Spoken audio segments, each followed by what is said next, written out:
नमस्कार दोस्तों। भगवत गीता में एक प्रसंग है जहां पे भगवान कृष्ण अर्जुन से कहते हैं, कर्मण्ये वादिका रस्ते मां फलेषु कदाचना मां फल हेतु भूर्मा ते संगोडस्त्व कर्मणि। अर्थात बिना फल के चिंता किए हुए कर्म करो। कर्म तुम्हारे हाथ में है लेकिन फल तुम्हारे हाथ में नहीं है, इसलिए फल से आसक्त हुए बिना कर्म करो। तो ये जो स्टेटमेंट है, ये स्टेटमेंट बहुत ही मिसइंटरप्रिटेट किया जाता है। इसको समझना बहुत ही मुश्किल है। इसको आमतौर पे मनुष्य समझ ही नहीं पाता। कोई भी कर्म करता है मनुष्य तो दिमाग में कुछ लक्ष्य होता है, कोई गोल तो होता ही है। तो जब तक लक्ष्य है तब तक रास्ता होगा ही होगा और तब तक चिंता होगा ही होगा। तो चिंता से मुक्त होकर कर्म किया ही नहीं जा सकता जब तक लक्ष्य हो। तो इसीलिए ये स्टेटमेंट जो है कि बिना फल की चिंता किए हुए कर्म करो। कर्म तुम्हारे हाथ में है, फल तुम्हारे हाथ में नहीं है। तो ये बहुत ही डीमोटिवेटिंग स्टेटमेंट लगता है, वो भी भगवान के मुख से। भगवत गीता का ये बहुत ही गहरा प्रसंग है, बहुत ही गहरा श्लोक है, बहुत ही गहरी बात है और इसे समझने के लिए चेतना का उस ऊंचाई का होना बहुत ही आवश्यक है। इसीलिए इसको अकेले अगर कोई पढ़ता है तो आदमी समझ ही नहीं पाता है, डिमोटिवेट होकर इसको बंद कर देता है। ये समझ में ही नहीं आएगा। कोई मनुष्य जी तोड़ मेहनत करके कोई अगर कर्म करता है कोई लक्ष्य प्राप्ति के लिए और वो लक्ष्य नहीं मिल पाता है तो आदमी ऐसे ही डिमोटिवेट रहता है। और कोई ऊपर से कोई कह दे कि कर्म करो लेकिन फल के चिंता में कर्म मत करो, फल के लिए कर्म मत करो, तो और डिमोटिवेट हो जाता है मनुष्य। तो कर्म हमारे हाथ में है लेकिन फल हमारे हाथ में नहीं है तो आदमी हेल्पलेस महसूस करने लगता है कि मनुष्य कर्म ही क्यों करे। फिर मनुष्य को लगता है कि ये जीवन का क्या उद्देश्य है, जीवन का पर्पस क्या है, जीवन में क्यों रहें। यहां तक कि वो आत्महत्या तक भी सोच बैठता है, क्योंकि उसे लगता है कि भाई कर्म भी कर रहे हैं लेकिन हमारे हाथ में अगर फल ही नहीं है, लक्ष्य ही नहीं है, तो फिर कर्म करने का मतलब क्या है। इससे अच्छा तो कर्म ही नहीं करें, मर ही जाएं, यही ज्यादा अच्छा हुआ। अगर कर्म करते हैं और फल हमारे हाथ में ही नहीं है तो फिर इससे अच्छा तो मर जाना हुआ ना। और यही सवाल अर्जुन के मन में भी था। अर्जुन भी बहुत कर्म किया, बहुत ही सर्वश्रेष्ठ धनुर्धर था। उसका लाइफ भी बहुत ही स्ट्रगल से घिरा रहा और अंततः परिस्थिति ऐसा आ गया कि वो युद्ध भूमि में अपने ही लोगों के विरुद्ध आ चुका था, जहां पे उसके गुरु द्रोणाचार्य अपोजिट पार्टी में, भीष्म पितामह अपोजिट पार्टी में, उसके चचेरे भाई अपोजिट पार्टी में और युद्ध भूमि में वो ये सोच रहा था। बहुत ही दुविधा में पड़ चुका था, बहुत ही परेशान था। ये नियति हमें कहां ले आई। इतना महान धनुर्धर, इतना सर्वश्रेष्ठ धनुर्धर होने के बावजूद भी वो सिचुएशन को कंट्रोल नहीं कर पाया और इस परिस्थिति में वो आ गया। फिर उसे ये एहसास होने लगा कि फिर जीवन का उद्देश्य ही क्या है, जीवन में रहने का उद्देश्य क्या है। ये जीवन निरर्थक है, इसको अर्थ कौन देगा, इसका अर्थ क्या है। इतना महान धनुर्धर होने के बाद भी उसके अंदर डाउट आ गया, सेल्फ डाउट आ गया, द्वंद्व चलने लगा उसके मन में, बहुत बड़े बड़े सवाल उसके मन में आने लगा कि जीवन क्या है, जीवन का लक्ष्य क्या है, जीवन का उद्देश्य क्या है और जीवन का उद्देश्य वो कैसे प्राप्त करें। तब कृष्ण उसे समझाते हैं, उसे बताते हैं कि जीवन का उद्देश्य क्या है। जीवन का उद्देश्य आनंद को पाना है, परम शांति को पाना है। और हर एक मनुष्य यही आनंद और शांति को पाने के लिए ही कर्म कर रहा है। लेकिन मनुष्य गलत तरीके से कर्म कर रहा है। आदमी चाहता तो क्या है? आनंद और शांति, लेकिन वो खोजता कहां है? साधन में। साधन में कभी साध्य नहीं मिल सकता है। साधन होता है साध्य तक पहुंचने के लिए, लेकिन हम लोग साधन को ही साध्य बना लिए हैं और यही दुख का कारण है। ये जो संसार है, ये जो जगत है, ये साधन है जगदीश्वर तक पहुंचने के लिए, परमात्मा तक पहुंचने के लिए। परमात्मा ही आनंद है, परमात्मा ही लक्ष्य है, परमात्मा ही गोल है, परमात्मा ही सच्चित आनंद है। वही परम शांति, वही परम आनंद है। और मनुष्य क्या कर बैठता है? मनुष्य मटेरियल थिंग्स, भौतिक चीजों को लक्ष्य बना लेता है, साध्य बना लेता है और परमात्मा को साधन बना लेता है। वो परमात्मा के पास भी जाता है तो क्यों जाता है? साधन मांगने के लिए। साधन को ही वो साध्य बना लिया है। संसार मांगने जाता है, जगत मांगने जाता है, पद पैसा प्रतिष्ठा के लिए ही भगवान के पास जाता है, ईश्वर के पास जाता है, मंदिर में जाता है। और यहीं पे सबसे बड़ी भूल कर बैठता है। भगवान परमात्मा माध्यम नहीं है, वही साध्य है। ये जगत जो है, ये संसार जो है, शरीर, मन, बुद्धि, विवेक, जितनी भौतिक चीज है, पद पैसा प्रतिष्ठा, घर संसार, सब कुछ साधन है। साध्य परमात्मा है। परमात्मा को लक्ष्य हम लोग नहीं लेते हैं, परमात्मा को केंद्र में नहीं रखते हैं और इसीलिए हम लोग दुखी रहते हैं। जब भौतिक चीजों को हम लोग लक्ष्य ले लेते हैं तब दुख आना ही आना है। क्यों? क्योंकि भौतिक चीज शाश्वत नहीं है और अतुलनीय नहीं है। इसलिए क्या होता है?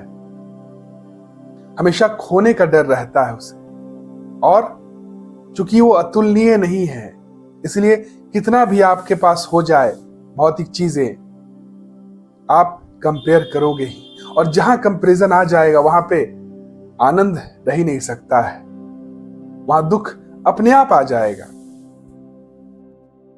तो दुख आप लाओगे नहीं, लेकिन अपने आप आ जाएगा, क्योंकि मन का केंद्र क्या है? भौतिक चीजें हैं, मटेरियल थिंग्स है, मटेरियल फ्रूट्स है।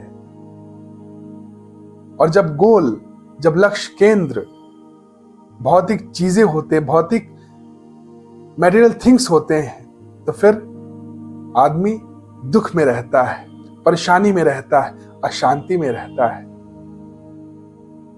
उसे हमेशा खोने का डर रहता है और कंपैरिजन रहेगा ही रहेगा।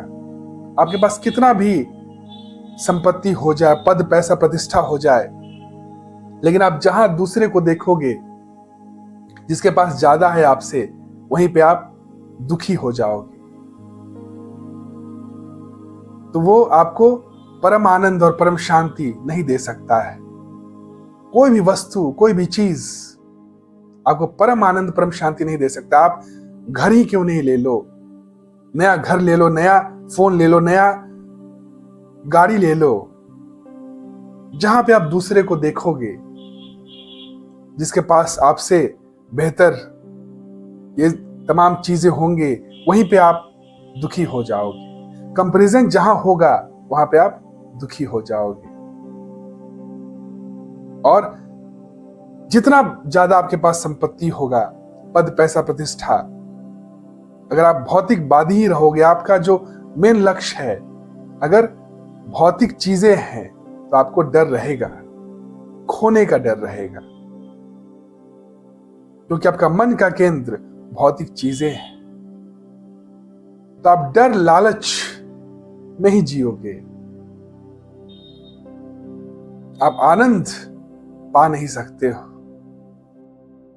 तो जब तक लक्ष्य संसार है, भौतिक चीजें, मटेरियल थिंग्स है, मटेरियल फ्रूट्स है, तब तक कोई भी कर्म हमें दलदल में ही, दुखों और अशांति का दलदल में ही रखेगा, उसी में ही फेंकेगा। हम दलदल से बाहर नहीं निकल पाएंगे। चाहे कितना भी हम कर्म कर लें, कुछ भी पालें, कुछ भी पद पैसा प्रतिष्ठा हमें मिल जाए, हम दुखों से पार नहीं हो पाएंगे जब तक हमारा लक्ष्य, हमारा केंद्र परमात्मा न हो जाए। जब हमारा लक्ष्य केंद्र परमात्मा हो जाता है, तो फिर ये संसार माध्यम हो जाता है, साधन हो जाता है उस साध्य परमात्मा तक पहुंचने के लिए। वो परमात्मा जो सच्चित आनंद है, जो पूर्ण है, जो अद्वैत है। तो लक्ष्य हम गलत ले लेते हैं, इसीलिए हम दुखी रहते हैं। तो भगवान यहां पे बहुत ऊंची बात कह रहे हैं। वो ये नहीं कह रहे हैं कि कर्म का कोई कारण नहीं होना चाहिए, आप बिना कारण कर्म कर ही नहीं सकते हो। तो फिर आप कैसे आ जाओगे, कैसे हम करें? पहले आप यही नहीं समझ पाओगे आप कि क्यों करें, तब तक आप कैसे करें वहां तक भी आप पहुंच नहीं पाओगे। इसलिए सबसे पहले इंपॉर्टेंट बात है कि कारण को समझना बहुत जरूरी है कि कर्म हम क्यों करें, कर्म के पीछे कारण क्या है। जब हम कारण समझ लेते हैं तो फिर कैसे करें वो भी हमें समझ में आ जाता है। वो ये नहीं कह रहे हैं कि अकारण कर्म करो, वो ये बोल रहे हैं कि मटेरियल फ्रूट्स के लिए कर्म मत करो, उसको केंद्र में रख के कर्म मत करो, उसको लक्ष्य में लेके कर्म मत करो। लक्ष्य कौन है, केंद्र कौन है? परमात्मा। परमात्मा क्या है? चेतना का वो परम अवस्था है, आत्मज्ञान का अवस्था है। आत्मज्ञान की अवस्था को ही परमात्मा कहा जाता है। जिस अवस्था से भगवान कृष्ण अर्जुन को बता रहे हैं, वो अवस्था ही परमात्मा की अवस्था है। और इसीलिए भगवान कृष्ण अर्जुन से कहते हैं, सर्वधर्मानि परित्यज्य मामेकं शरणं व्रज अहम त्वा सर्व पापेभ्यो मोक्षयिष्यामि मा शुचा। जब मनुष्य केंद्र में परमात्मा को रख लेता है और फिर कर्म करता है, तो जगत संसार उसके लिए साधन हो जाता है और वो परमात्मा साध्य तक पहुंच जाता है, मोक्ष तक पहुंच जाता है, सारे पाप धुल जाते हैं। जैसे हमारे शरीर में मिट्टी लगा हुआ है, तो अगर हम सही साफ पानी अगर डालते हैं तो हमारा शरीर साफ हो जाता है। उसी तरह अगर हम गलत तरीके से कर्म कर रहे थे, हमारा कर्म दूषित था, हमारा केंद्र में भौतिक चीजें थी।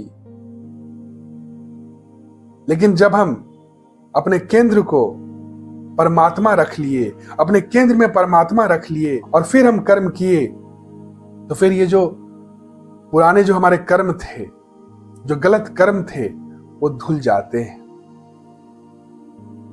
वो पुण्य में कन्वर्ट हो जाता है और फिर हम परमात्मा को प्राप्त कर लेते हैं। जैसा मनुष्य का चेतना होता है, उसी चेतना के अनुसार मनुष्य कर्म करता है, और जैसा मनुष्य कर्म करता है वैसा ही मनुष्य का चेतना हो जाता है। फॉर एग्जाम्पल, एक परफेक्ट ड्राइवर परफेक्ट ड्राइविंग करता है, और कोई अगर परफेक्ट ड्राइविंग सीख लेता है तो परफेक्ट ड्राइवर हो जाता है। जो स्टेट है उसी से स्टेटमेंट निकलता है। क्या आपका स्टेट है, क्या आपका लेवल है, उसी लेवल से आप बात करते हो, बोलते हो, विचार निकलता है, कर्म करते हो, और जैसा आपका विचार होता है, कर्म होता है, वैसा ही आपका चेतना हो जाता है। ये बहुत ही गहरा संबंध है स्टेट और स्टेटमेंट का, चेतना और कर्म का। तो जब आपका कर्म आत्मज्ञानी के अनुसार हो जाता है, जैसा आत्मज्ञानी करता है, बताता है, उसके अनुसार हो जाता है, तो फिर आप आत्मज्ञान को उपलब्ध हो जाते हो। आप भी उस आत्मज्ञान की अवस्था को प्राप्त कर लेते हो। इसलिए भगवान कृष्ण अर्जुन से कहते हैं, सर्वधर्मानि परित्यज्य मामेकं शरणं व्रज, अहं त्वा सर्व पापेभ्यो मोक्षयिष्यामि मा शुचा। मेरे अनुसार मेरे शरण में आ जाओ, जो मैं कहता हूं उसको सुनो, उसको पालन करो, उसको जीवन में उतारो, तुम मुझ तक पहुंच जाओगे। मेरी जो स्थिति है, मेरे मन की स्थिति तक पहुंच जाओगे, तुम भी सच्चित आनंद हो जाओगे। जो मनुष्य खोज रहा है, जिसके लिए आत्मा मनुष्य के रूप में आया है, अपने स्वयं को जानने के लिए, वो आत्मज्ञान ही से वो आनंद को पा सकता है। आत्मज्ञान ही आनंद है। आत्मज्ञानी के शरण में जाके ही वो आत्मज्ञान को पाया जा सकता है। मनुष्य आत्मज्ञान को तभी पा सकता है जब वो बुद्ध के शरण में जाए, जब वो गुरु के शरण में जाए, जब वो भगवान के शरण में जाए। बुद्ध, गुरु और भगवान एक ही लेवल पे हैं, अलग अलग नहीं है। वही आत्मा है। आत्मा का जागृत अवस्था ही बुद्ध कहलाता है। आत्मा का साकार रूप ही गुरु कहलाता है, भगवान कहलाता है। आत्मा ही भगवान है, आत्मा ही सच्चित आनंद है। जहां पे आत्मा जग गया वही गुरु हो गया, वही भगवान हो गया, वही बुद्ध हो गया, वही कृष्णा कॉन्शियसनेस है। कृष्ण की चेतना वही है, आत्मज्ञान की चेतना, आत्मबोध की चेतना है। तो कर्म करना है, लेकिन लक्ष्य क्या रखना है? आत्मज्ञान को लक्ष्य रखना है। आत्मज्ञानी को लक्ष्य में रख के ही मनुष्य आत्मज्ञान को पा सकता है, आत्मज्ञान को प्राप्त कर सकता है। बुद्ध के शरण में जाकर ही, गुरु के शरण में जाकर ही, भगवान के शरण में जाकर ही मनुष्य आत्मज्ञान को पा सकता है, सच्चित आनंद को पा सकता है, जो जीवन का लक्ष्य है। तो लक्ष्य रखना है, लक्ष्य, लेकिन लक्ष्य को समझना है कि लक्ष्य क्या है। लक्ष्य मैटेरियल फ्रूट्स नहीं है, भौतिक चीजें नहीं है। जो भी भौतिकवादी हैं वो कभी आनंद में रह ही नहीं सकते हैं। वो हर समय दुख में रहते हैं, अशांति में रहते हैं, चाहे उनके पास कितना ही क्यों ना हो जाए। वो हमेशा डर में ही जीते हैं, लालच में जीते हैं, दुख और अशांति में जीते हैं। और जिसके केंद्र में गुरु है, भगवान है, बुद्ध है, वो हर वक्त आनंद में रहता है। उसे मालूम है कि उसका लक्ष्य क्या है, उसका केंद्र क्या है। उसका हर कर्म निष्काम कर्म हो जाता है। तो जगत को साधन लेना है, संसार को साधन लेना है, भौतिक चीजों को साधन लेना है। पद पैसा प्रतिष्ठा साधन हो सकता है, साध्य नहीं। जब हम लोग पद पैसा प्रतिष्ठा को ही साध्य ले लेते हैं, तभी दुख और अशांति से घिर जाते हैं। और जब हम लोग परमात्मा को, भगवान को, गुरु को साध्य ले लेते हैं, फिर ये जगत साधन हो जाता है और हम साध्य सच्चित आनंद को पा लेते हैं। तो यही है इस श्लोक का असली अर्थ। कर्म करना है, कर्म का कारण है। बिना कारण हम कर्म कर ही नहीं सकते हैं। और कारण केंद्र में किसको रखना है? परमात्मा को, गुरु को, बुद्ध को, भगवान को। उसके शरण में जाकर जब हम कर्म करते हैं तो हमें एक डायरेक्शन मिल जाता है, जिस डायरेक्शन से हम जो दलदल है, दुखों का दलदल है, अशांति का जो दलदल है, उससे हम पार हो जाते हैं और परम आनंद और परम शांति को प्राप्त कर लेते हैं, सच्चित आनंद बन जाते हैं। तो यही है। बाकी अगर आपको कोई भी क्वेश्चन हो तो आप बेहिचक कमेंट सेक्शन में पूछ सकते हैं। और वीडियो अगर अच्छा लगे तो लाइक, कमेंट और शेयर जरूर करें, ताकि और लोगों तक वीडियो पहुंच सके और लोग भी आपके द्वारा लाभान्वित हो सके। Thank you. Have a nice day.